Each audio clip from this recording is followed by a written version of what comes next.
इस बार भी दुर्गा पूजा का पर्व फीका ही रहने वाला है। राज्य सरकार और जिला प्रशासन की ओर से पर्व को लेकर जिस तरह की तैयारी की गई है, उससे तो कुछ ऐसा ही लगता है। पश्चिमी सिंहभूम के उपायुक्त अनन्य मित्तल और पुलिस अधीक्षक अजय लिंडा ने आज जिले के प्रशासनिक और पुलिस पदाधिकारियों के साथ बैठक की और दुर्गा पूजा के दौरान राज्य सरकार के गाइडलाइन का सख्ती से पालन करवाने का निर्देश दिया।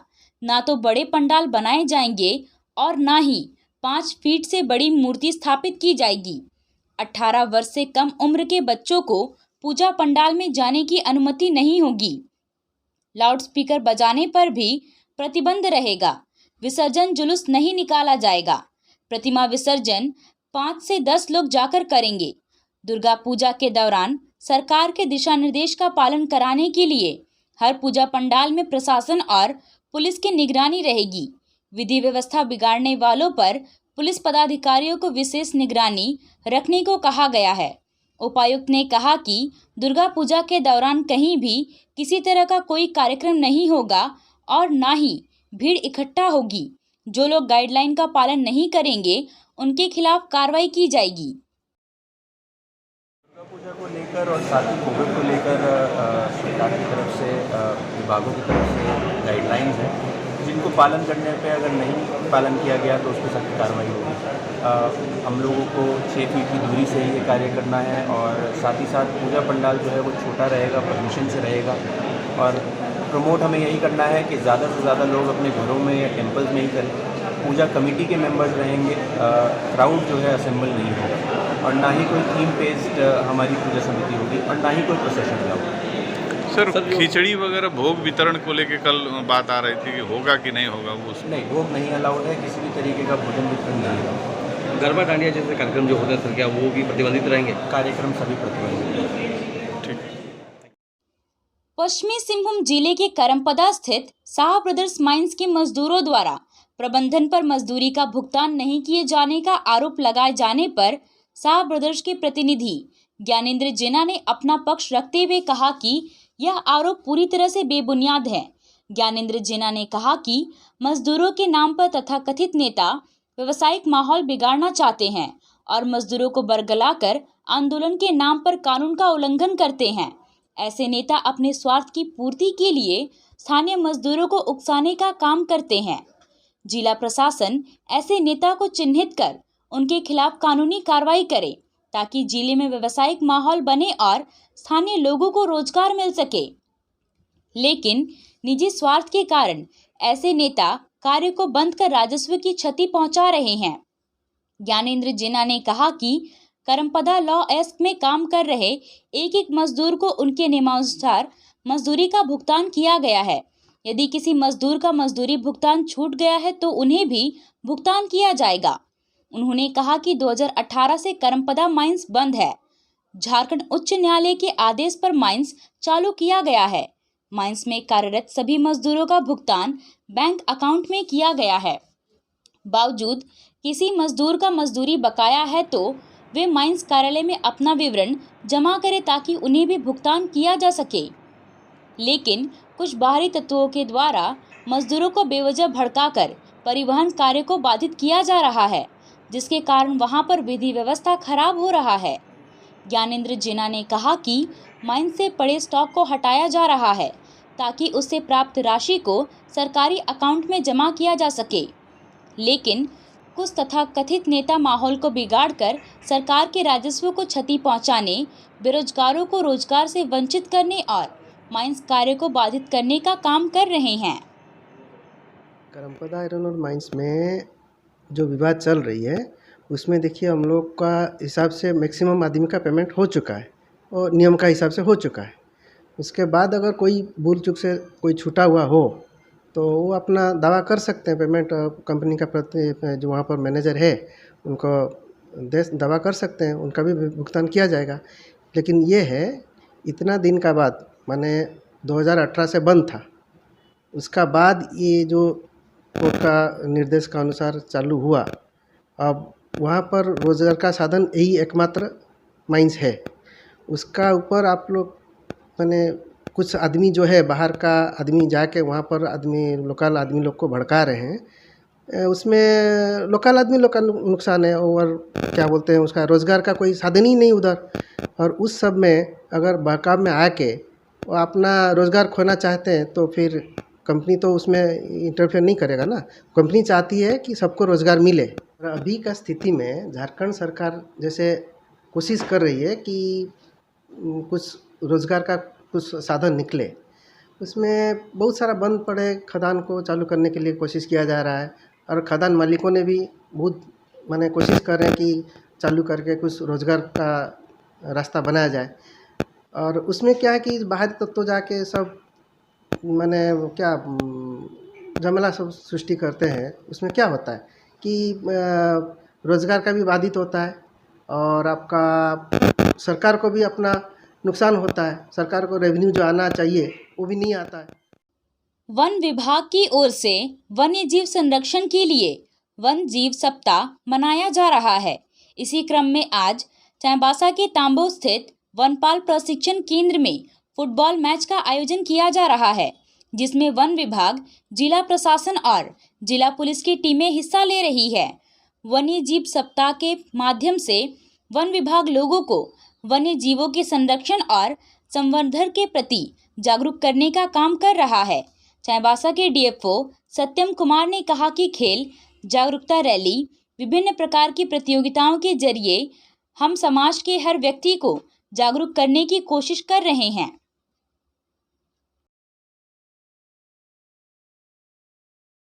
आयोजन में जो है हम लोग आज चौथे दिन में उसमें हम लोगों ने फुटबॉल मैच का आयोजन किया। फ्रेंडली फुटबॉल मैच है जो पुलिस पर्सनल और फॉरेस्ट पर्सनल के बीच है और इसका मकसद है कि जो हम लोग फॉरेस्ट वाइल्ड लाइफ प्रोटेक्शन में जो हमारा डिस्ट्रिक्ट एडमिनिस्ट्रेशन और पुलिस का कोऑपरेशन कोऑर्डिनेशन होता है और मजबूत हो और हमारा जो लोकल वन समिति वगैरह है उनसे हमारा बेहतर तालमेल हो, इसके लिए हम लोगों ने आयोजन किया है। इसके ऐसे तो वन प्राणी सप्ताह एक सप्ताह का है, लेकिन हम लोग ऐसा संकल्प लेते हैं कि हम लोग सालों भर इसी तरह से लोगों के बीच जागरूकता के लिए कुछ करते रहेंगे, लाइक नुक्कड़ नाटक या वन समिति के बीच फुटबॉल मैच आदि जो है, ताकि लोगों में एक मतलब जनमानस में एक वन्य प्राणी के प्रति जागरूकता फैले। और हम लोगों ने सबसे पहले जो इनॉग्रेशन किया था उसमें वन समितियों को एक वाइल्ड लाइफ डॉक्यूमेंट्री दिखाए थे, तो उससे भी लोगों को पता चला था कि भाई वन्य प्राणी इकोसिस्टम के लिए कितना इम्पोर्टेंट है। अक्टूबर और नवंबर त्योहारों का मौसम होता है। व्यापारी भी इस दौरान खासा उत्साहित रहते हैं, लेकिन राज्य सरकार के गाइडलाइन के कारण शाम 8 बजे के बाद बाजार बंद हो जाता है और रविवार को पूरे दिन बाजार बंद रहता है। इससे कपड़ा और जूता व्यवसायियों को काफी परेशानी का सामना करना पड़ रहा है। वस्त्र एवं जूता व्यवसायी संघ के लोग आज उपायुक्त से मिले और मुख्यमंत्री के नाम ज्ञापन सौंपा। संघ की मांग है कि शाम को दुकान खोलने की समय सीमा 9 बजे तक बढ़ाई जाए और रविवार को बंद से मुक्त रखा जाए। संघ की कोर कमेटी सदस्य राजकुमार ओझा ने कहा कि रात 9 बजे तक और रविवार को कपड़ा और जूता दुकानों को खोलने से थोड़ी राहत मिलेगी। हम लोगों की समस्या है, हम लोग अपनी समस्या को लेकर आए हैं कि इस त्योहारी सीजन में रविवार को बंद से मुक्त रखा जाए और जो रात्रि में 8 बजे बंदी का माहौल है उससे बहुत ही अफरा तफरी का माहौल हो जाता है। उस रात्रि के समय सीमा को बढ़ाकर 9 बजे किया जाए। चाईबासा रेलवे के अभियंत्रण विभाग के क्वार्टर नंबर T2/6 में बीते 4 दिनों से एक विशाल पेड़ गिर गया है, जिससे पूरा क्वार्टर क्षतिग्रस्त हो गया। क्वार्टर क्षतिग्रस्त होने के कारण और पेड़ का गिरा हुआ रहने के कारण वहां रह रहे लोगों को परेशानियों का सामना करना पड़ रहा है। चाईबासा रेलवे स्टेशन स्थित क्वार्टर रेलवे कर्मचारी नोवो हेम्ब्रोम को अलॉट किया गया है। क्वार्टर पर 2 अक्टूबर को एक विशाल वृक्ष गिर गया। पेड़ गिरने से क्वार्टर तो क्षतिग्रस्त हो गया, लेकिन उसमें रह रहे परिवार बाल बाल बच गए। वृक्ष गिरने की शिकायत नोवो हेम्ब्रोम ने अनुभाग अभियंता कार्य विभाग से की है, लेकिन विभाग के द्वारा वृक्ष हटाने के लिए कोई पहल नहीं किया गया है, जिससे पूरा परिवार परेशान है। उत्तर प्रदेश लखीमपुर खीरी में हुई घटना के विरोध में पश्चिमी सिंहभूम जिला झारखंड मुक्ति मोर्चा की ओर से मृत आत्मा की शांति के लिए चाईबासा शहर में कैंडल मार्च निकाला गया। शहर के शहीद पार्क से मौन कैंडल मार्च निकाली गई। शहीद पार्क से कैंडल मार्च निकलकर शहर के विभिन्न मार्गों से होते हुए पोस्ट ऑफिस चौक पहुंची। पोस्ट ऑफिस चौक पहुंचकर लखीमपुर खीरी घटना में मृत आत्मा की शांति के लिए 2 मिनट का मौन रखा गया। घटना को लेकर झामुमो जिला उपाध्यक्ष राहुल आदित्य ने कहा कि लखीमपुर खीरी में हुए निर्मम हत्या के विरोध में भाजपा के खिलाफ यह कैंडल मार्च निकाली गई। चक्रधरपुर के विधायक सुखराम उरांव के पुत्र सनी उरांव ने कहा कि यह मानव समाज के लिए काफी दुखद घटना है।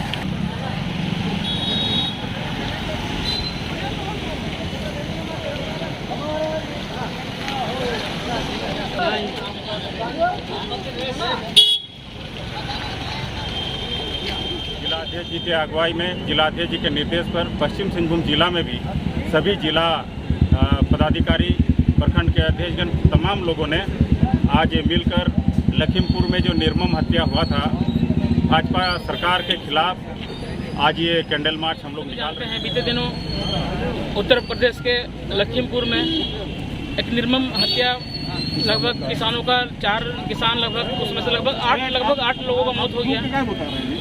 एक किसान जो धरना दे रहे थे, रास्ते में उतरे थे, उनके इस तरह से हत्या होना, ये कहीं न कहीं बहुत बड़ा, पूरा मानव समाज के लिए बहुत बड़ा बात है। उसको लेकर के हम लोग आज मौन रूप से एक कैंडल धरना का मार्च के हम लोग माध्यम से उनकी आत्मा की शांति के लिए हम लोग आज निकले। चक्रधरपुर रांची नेशनल हाईवे में मंगलवार की शाम को कराईकेला के पास 2 बाइक सवारों के टक्कर में एक बाइक सवार गंभीर रूप से घायल हो गया, जबकि दूसरे बाइक सवार को भी हल्की चोटें आई हैं। घटना की सूचना मिलने पर कराईकेला थाना पुलिस मौके पर पहुंची और गंभीर रूप से घायल व्यक्ति को चक्रधरपुर अस्पताल लेकर आई।